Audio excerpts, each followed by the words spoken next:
अब जनता की बारी। नमस्कार, बात मुद्दे की में आपका स्वागत है। मैं हूं राजेश सक्सेना। मध्य प्रदेश में उपचुनाव सत्ता का फाइनल माना जा रहा है। बीजेपी को जहां 9 सीटों की दरकार है, तो वहीं कांग्रेस के सत्ता में आने के लिए 29 सीटों की जरूरत होगी। तो वहीं ऐसे में निर्दलीय और सपा बसपा की भी अहम भूमिका रह सकती है, इससे भी इनकार नहीं किया जा सकता। पार्टियां प्रचार कर चुकी हैं, अब जनता के हाथ में है कि किसकी सरकार तय करती है। आज इसी मुद्दे पर बात होगी, चर्चा होगी, लेकिन इससे पहले आज की डिबेट शुरू करें उससे पहले इसी से जुड़ी एक खास रिपोर्ट हम आपको दिखाते हैं।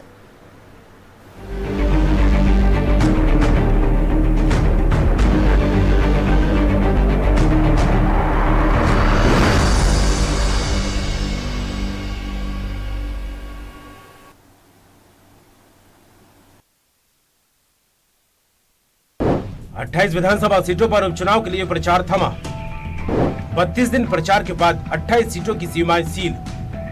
अब सिर्फ एक दिन घर घर जाकर प्रचार करेंगे प्रत्याशी। कांग्रेस और बीजेपी ने शुरू किया बूथ मैनेजमेंट। कांग्रेस ने 48 घंटे के लिए तय की प्रमुख नेताओं की जिम्मेदारी, तो बीजेपी में सेक्टर प्रभारियों ने की प्रमुख नेताओं से बातचीत। मध्य प्रदेश में अब प्रचार थम गया है और उपचुनाव की वोटिंग की उल्टी गिनती शुरू हो गई है, लेकिन आरोप प्रत्यारोप का दौर नहीं थमा। जहां टिकाऊ और बिकाऊ का मुद्दा इस चुनाव में खास है, तो वहीं 15 साल वर्सेस 15 महीने को भी दोनों ही दल मुद्दा बनाए हुए हैं। कमलनाथ जी, आपने पाप किया। आपने कहा था सब किसानों का कर्जा माफ करेंगे,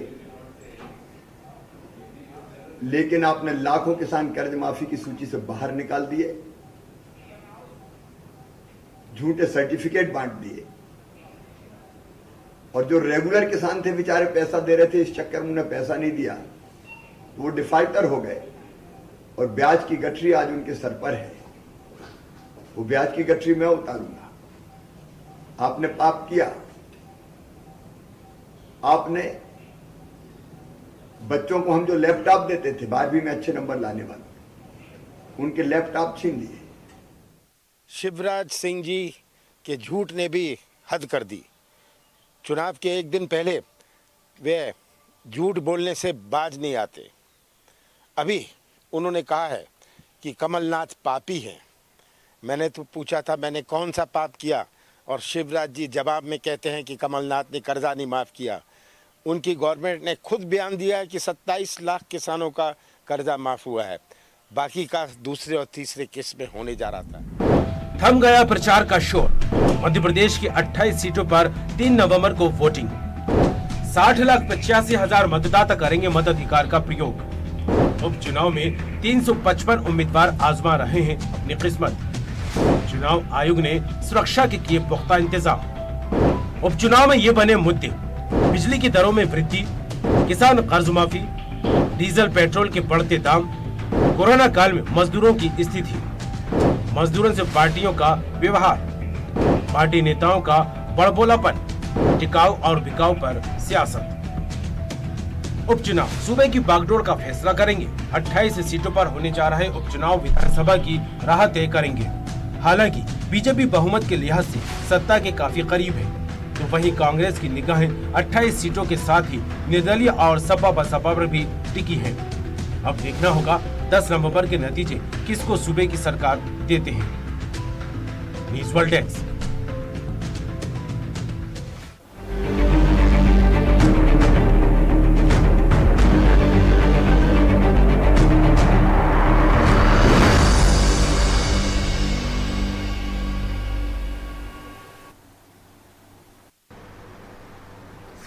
तो अब जनता की बारी है, मतदाता की बारी है वोट करने की, क्योंकि 32 दिन तक लगातार घमासान चला। मध्य प्रदेश की 28 सीटों पर जिस तरह से उपचुनाव को लेकर खास तौर पर अगर बात की जाए, बीजेपी और कांग्रेस आमने सामने, तमाम तरह के आरोप प्रत्यारोप, तमाम तरह के वादे दावे, मुद्दे तमाम सारे, धर्म और अधर्म की लड़ाई भी बताई गई, सच और झूठ, एक दूसरे पर वार पलटवार, ये तमाम सारी चीज़ें 32 दिन तक चली। अब वक्त बहुत कम बचा है, यानी कि 12 घंटे से कम का समय है जब जनता वोट करेगी। और अब जनता की बारी है कि ईवीएम मशीनों में किसके पक्ष में जनता फैसला करती है। क्या कुछ गुणा गणित जिस तरह से दिख रहा है, आज तमाम सारे मुद्दों पर चर्चा करेंगे।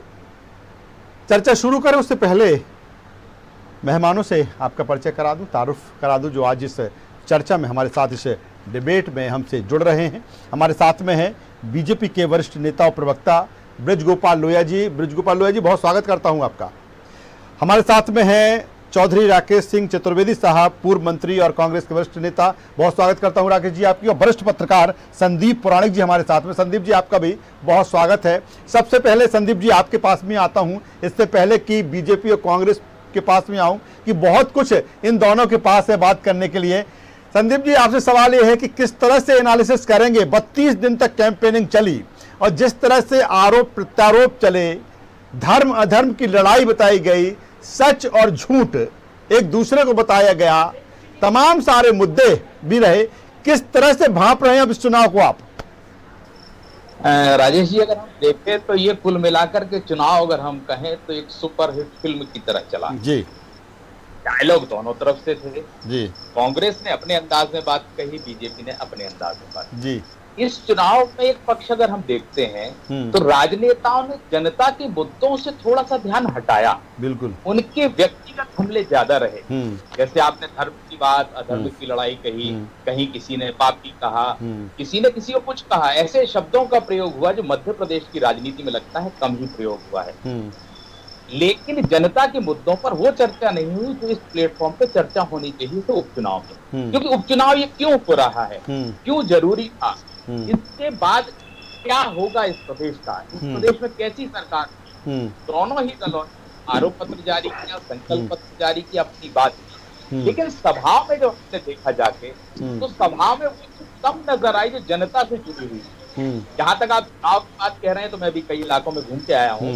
तो मेरा आकलन ये है कि इतना मौन मतदाता या जो शुरू में वो कहता है और अंत में जाके वो पलट जाता है, ऐसा मैंने कम देखा। तो अमूमन ये होता था कि वो ज्यादा बात नहीं करता, लेकिन इस बार बात शुरू होती है, वो शुरू होती है दल बदल से, लेकिन वो अंत में जाके जहां वो ठहरता है वो कहता है कि साहब सरकार तो मध्य प्रदेश में बीजेपी की है। मतलब मुझे ये लगा कि पूरी तरह दुविधा में है आज की शाम तक मतदाता। क्योंकि बुंदेलखंड के कई इलाकों से घूम के लौटा हूं तो मैंने ये पाया है कि मतदाता बहुत दुविधा में है।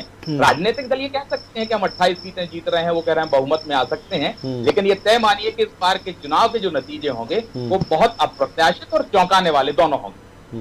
क्या संदीप जी, जिस तरह से आपने कहा, मैं भी तकरीबन 15 से 16 विधानसभा क्षेत्रों में गया और जो बात आपने बिल्कुल वाजिब बात कही है कि मुद्दे कहीं ना कहीं जो मुद्दे थे वो मुद्दे नहीं दिखे और जनता ने भी उन मुद्दों पर, जैसे पहले सड़क, बिजली, पानी, रोजगार, तमाम सारी चीजें होती थी, जनता ने भी उसको लेकर बात नहीं की। मैंने भी कई जगह बात की तो मुझे जनता भी कहीं ना कहीं जो मतदाता है मजाकिया मूड में दिखा।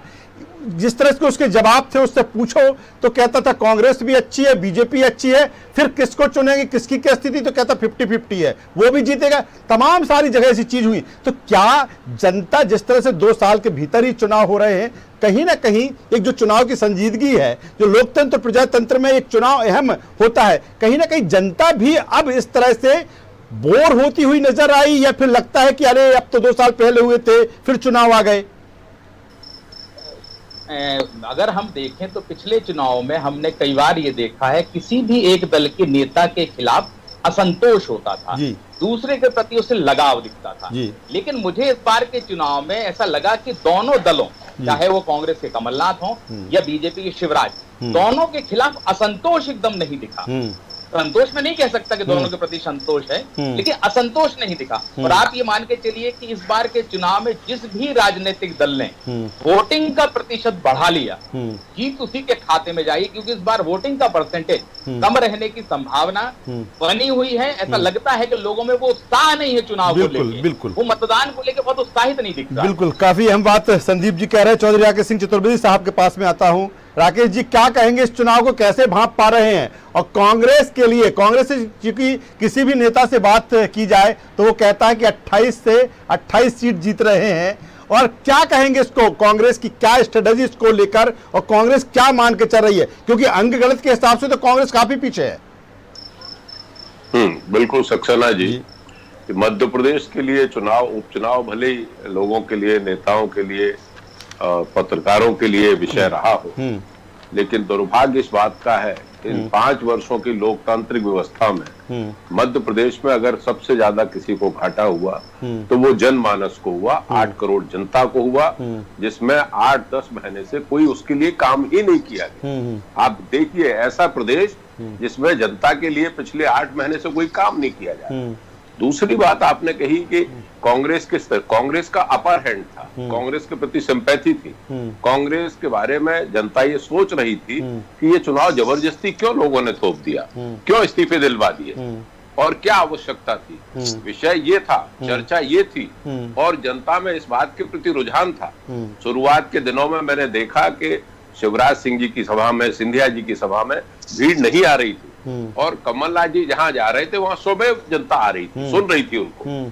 जबकि कमलनाथ जी कोई बहुत अच्छे वक्ता है ऐसा नहीं है, बीजेपी में अच्छे वक्ता होने के बाद भी भीड़ नहीं आ रही थी। लेकिन चुनाव को जिस तरीके से कमरों में बैठ के अपनी स्ट्रेटजी के आधार पर ट्विस्ट कर दिया, विषय ले गए गंदी भाषा पे, विषय ले गए एक दूसरे के आरोप पे, विषय ले गए कि ये माफी मांगे, वो माफी मांगे, जो मूल मुद्दा था उससे ट्विस्ट कर दिया जनता को। और पिछले 8 दिनों में चुनाव के दौरान पूरे समय यही चला कि मारुति देवी क्या कह रही हैं, कमलनाथ जी क्या कह रहे हैं, कैलाश विजयवर्गीय क्या कह रहे हैं, सज्जन सिंह वर्मा क्या कह रहे हैं, पूरी डिबेट इसी पे आधारित रही। तो जो कांग्रेस का अपर हैंड था वो बाद में जाके बीजेपी ने थोड़ा सा ट्विस्ट किया है, क्योंकि बाद में उनकी सभाओं में भीड़ आने लगी, उनकी रैलियों में भीड़ आने लगी। तो जो बदलाव थोड़ा सा हुआ है वो इस तरीके से हुआ है। लेकिन अंततः मैं ये कहूंगा कि कांग्रेस अपर हैंड है, कांग्रेस का वातावरण है, और जनता को ये बुरा लगा कि आखिर ये असमय, अचानक ये इतने चुनाव क्यों थोप दिए,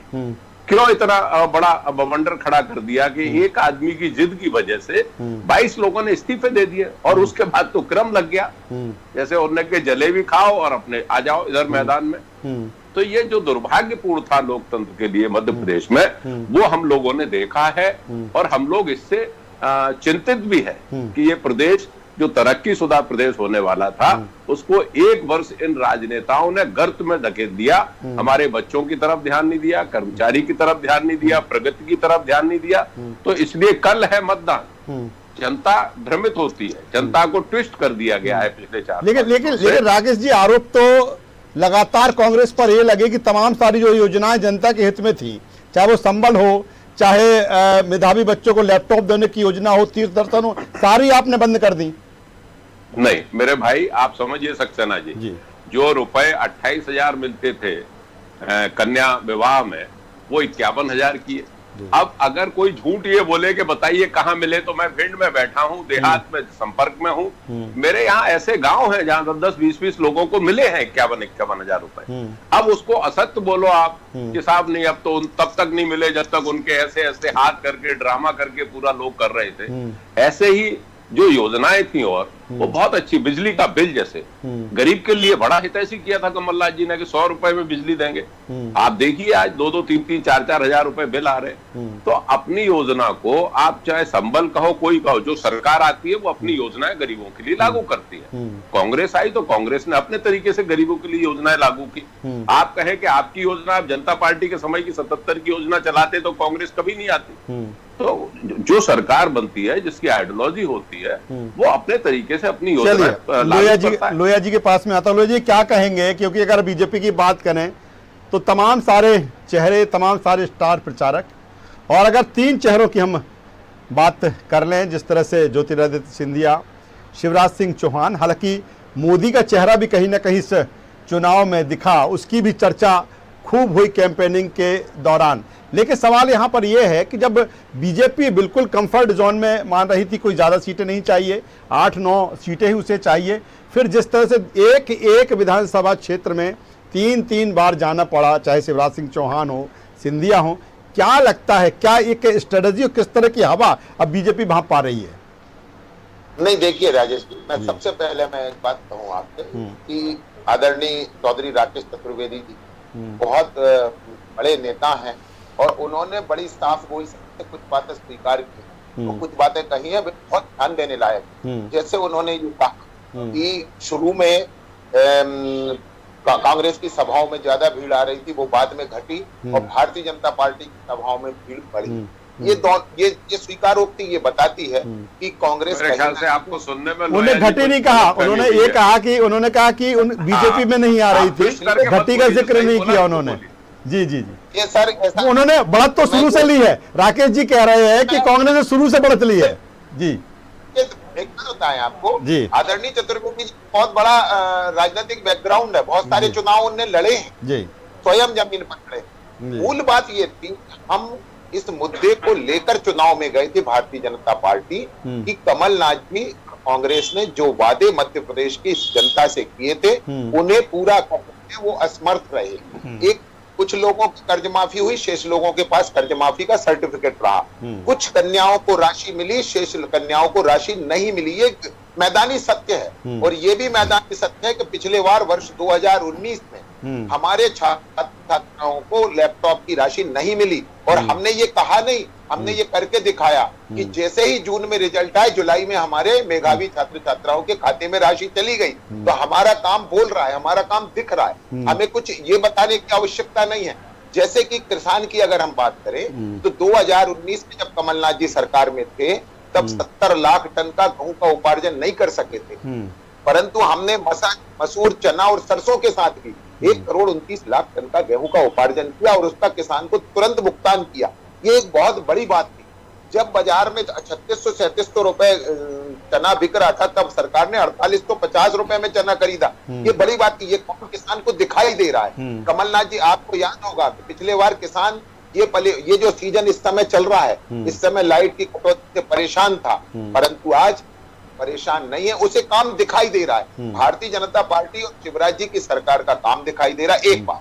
दूसरी काम, गलती कांग्रेस से एक जगह और हुई है, वो ये हुई है कि जब कांग्रेस और उसके नेताओं ने हल्की भाषा का प्रयोग किया तब जनता ने ये सोचा कि अब जवाब देना जरूरी है। जिस तरह से गद्दार शब्द का इस्तेमाल हुआ, जिस तरह से नालायक शब्द का इस्तेमाल हुआ, जिस तरह से आइटम शब्द का इस्तेमाल हुआ, और ये जो शब्दावली है जो मध्य प्रदेश की संस्कृति के अनुरूप नहीं है, तब जनता ने ये मानस बनाया कि अब हमारा मौन उचित नहीं है, अब हमें भी इस संघर्ष में क्या राकेश जी, जो राकेश जी ये बात कर रहे हैं लोहिया जी कि स्तरहीन शब्दों का क्या इसका खामियाजा कांग्रेस को, जिस तरह तमाम तरह के सवाल स्तरहीन बयानबाजी कर, बिल्कुल स्तरहीन बयानबाजी हुई है। क्या लगता है कि कांग्रेस कहीं ना कहीं इसका नुकसान कांग्रेस को, जिस तरह से लोहिया जी कह रहे हैं?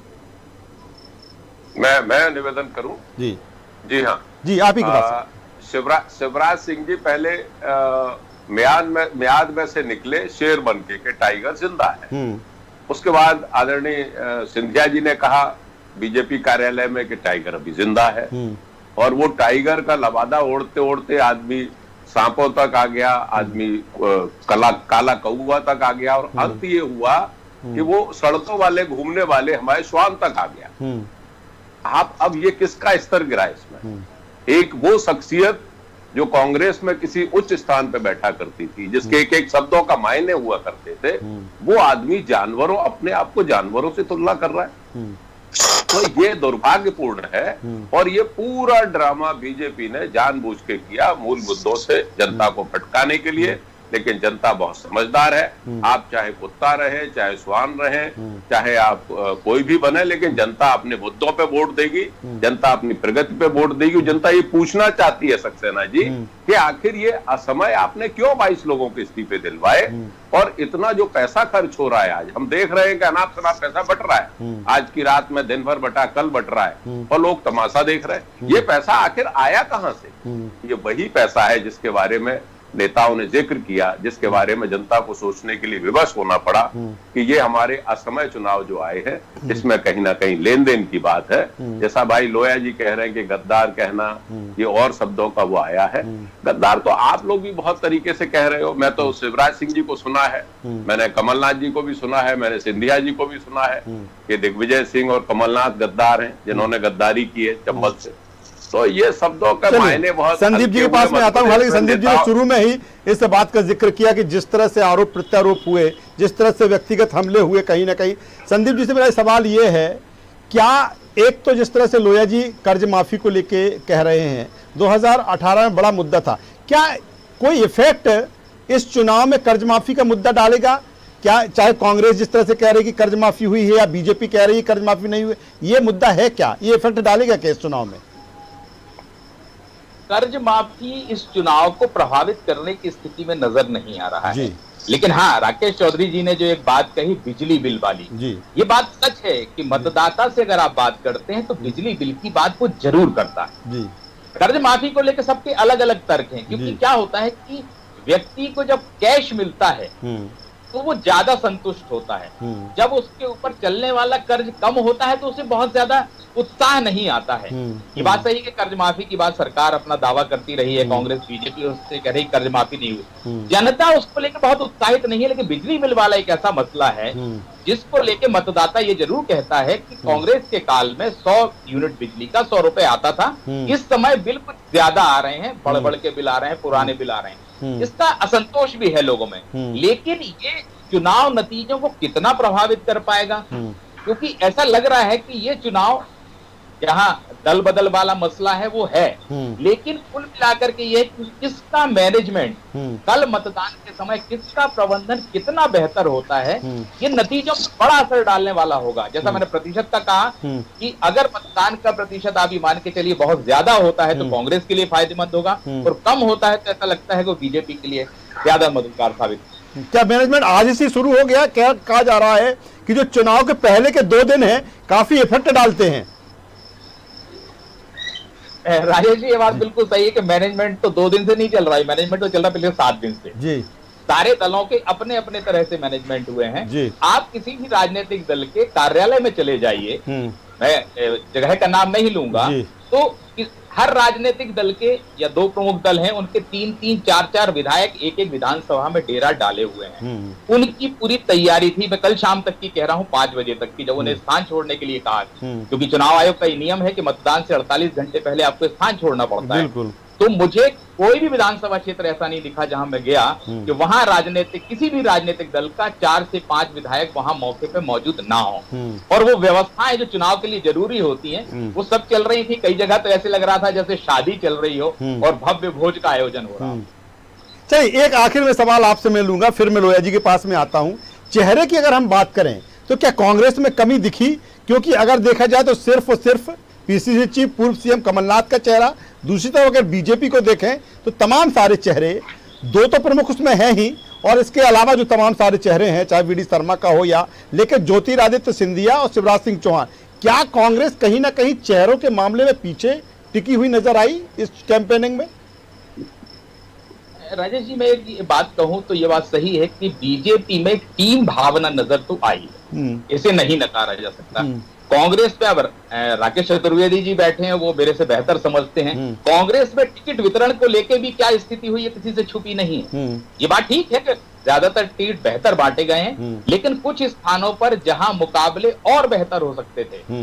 अब चतुर्वेदी जी खुद एक बड़े नेता है, कांग्रेस के प्रभावशाली नेता है, और जिस इलाके में उनका प्रभाव है, लेकिन चतुर्वेदी का इस्तेमाल कांग्रेस उस प्रभाव से करती नहीं है काफी दिन से देखा जाए तो। बिल्कुल सही कह रहे हैं आप। ये राकेश चतुर्वेदी जी की योग्यता, अनुभव, बिल्कुल उनका जो अध्ययनशीलता है, उसका उपयोग कांग्रेस उस तरह से नहीं कर पाई है। बिल्कुल दिखा है, सिर्फ चतुर्वेदी जी नहीं, और भी ऐसे नेता हैं जिनका उपयोग नहीं किया जी। चलिए, लोया जी क्या कहेंगे आखिर में? आप कितने, चूंकि पहले भी आप कहा जा सकता है काफी कंफर्ट जोन में बीजेपी है, लेकिन क्या अब दावे, बहुत कम वक्त बचा है, 12 घंटे से कम का वक्त बचा है, कितनी सीटों पे जा रही है बीजेपी? नहीं राजेश जी, एक बात मैं आपसे कहूँ, आप हमेशा से चुनावों को देखते आए हैं। भारतीय जनता पार्टी के लिए चुनाव कोई मैनेजमेंट नहीं है। चुनाव ये भी नहीं है कि हम अंतिम समय में चुनाव लड़ेंगे कि शुरू के समय में लड़ेंगे। भारतीय जनता पार्टी का कार्यकर्ता की उपस्थिति प्रत्येक मतदान पर है, केंद्र पर है।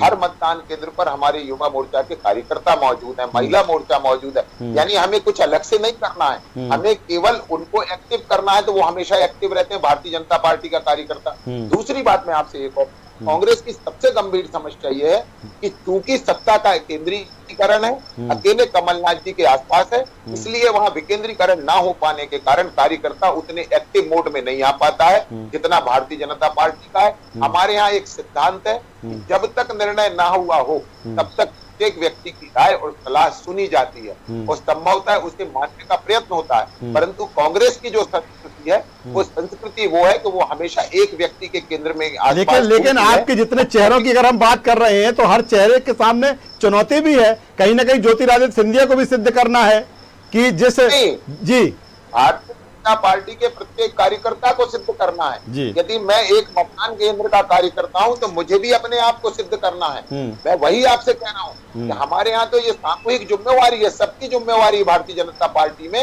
और कांग्रेस में जहां तक जो होता है, आदरणीय राकेश जी की आप बात कर रहे थे, तो वहां होता यह है कि फुलने का हक सभी को ये मुनादी हो, आईने ने पेश की खामोशियां दरबार में। तो ये दरबारी संस्कृति की जो पार्टी है वो जनता के ठीक से। चलिए एक छोटा सा कमेंट चौधरी राकेश सिंह जी से ले लेता हूं, फिर क्लोज करूंगा। क्या कहेंगे राकेश सिंह जी जिस तरह से ब्रजगोपाल जी कह रहे हैं?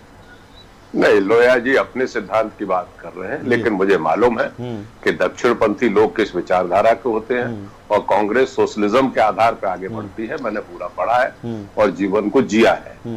तो इनकी विचारधारा क्या है, इनका मैनेजमेंट क्या है, मैं इनकी लोया जी की बात मानूं या मैं उन बड़े नेताओं की बात मानूं जिन्होंने ये कहा वीडी शर्मा जी ने कि अब मैं बैठूंगा, कल मेरी मीटिंग होगी और पूरा मैनेजमेंट वहां से किया जाएगा।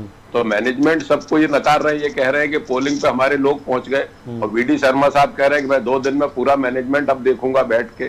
तो कोई बात नहीं, राजनीतिक दल अपने अपने तरीके से चलते हैं। बिल्कुल, और मैं आप बदला हुआ स्वरूप है, रख रहे हैं बिल्कुल। इलेक्शन अब भाई श्रीमान पुराणिक जी बहुत विद्वान पत्रकार हैं और सिंपैथी रखते हैं। अब वो पूरा पानी निकल चुका है और मैं कांग्रेस के साथ हूँ, कांग्रेस के लिए काम कर रहा हूँ। आपकी सिंपैथी मेरे प्रति है, इसके लिए मैं साधुवाद देता हूँ। लोहिया जी को भी, पुराणिक जी मेरे मित्र हैं, भाई है, आपको भी मैं धन्यवाद देता हूँ। चलिए एक छोटी सी जी बोलिए लोहिया जी। तो होता है बूथ मैनेजमेंट होता है, हमें अपने कार्यकर्ता को एक्टिव करना होता है, परंतु हमारी मानसिकता वो नहीं है जो दिग्विजय सिंह जी कहा करते थे कि मैनेजमेंट से चुनाव जीते जाते हैं, जनता का काम करके नहीं जीते जाते।